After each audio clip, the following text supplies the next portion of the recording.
Crazy news coming out of the EU. In 2027, there are going to be limits on cash payments across the EU, which will demand ID for anything over 3,000 euros cash, fines in Spain up to 150,000 euros.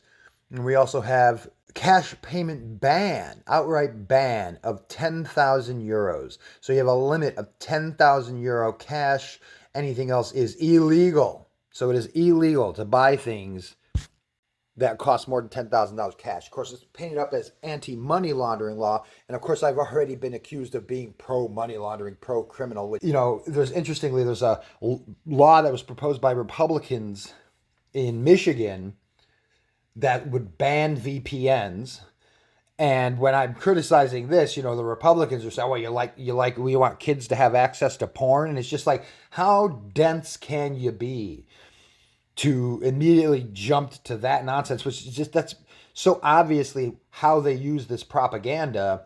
Is they paint it up as to something that kind of seems to make sense, though. I mean, internet regulation doesn't make any sense. But right, we don't want kids watching pornography. They bundle all this nonsense up into this package deal, just like they did with that the whole resolution. Now they're trying to ban hemp products. Anything over zero point 0.4 is not going to be illegal. They snuck into that nonsense legislation they're working on. So just how dense can you be? It's cash payment ban of 10,000 euros. We already have in the United States, the banks ask you what you want your own money for when you pull out a couple grand. More centralization under the state.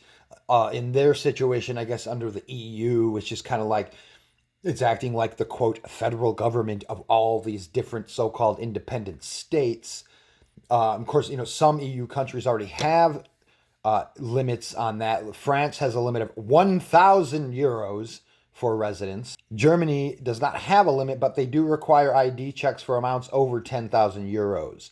And so the EU is claiming to standardize these regulations across the board, which these are nonsense regulations. What business of the governments is it? Because they paint this up, like I said, as an anti-money laundering law, but it's really just the government intruding into everybody's transactions. Same concept as gun control, right? Like, we're going to victimize all of the people who didn't commit a crime by limiting the types of firearms that they can own. And just like this, because there are criminals out there that participate in money laundering, we're basically going to stick our guns in everybody's transactions because you're guilty until proven innocent. You're all viewed as slaves. The government is already far too involved in all of our financial transactions.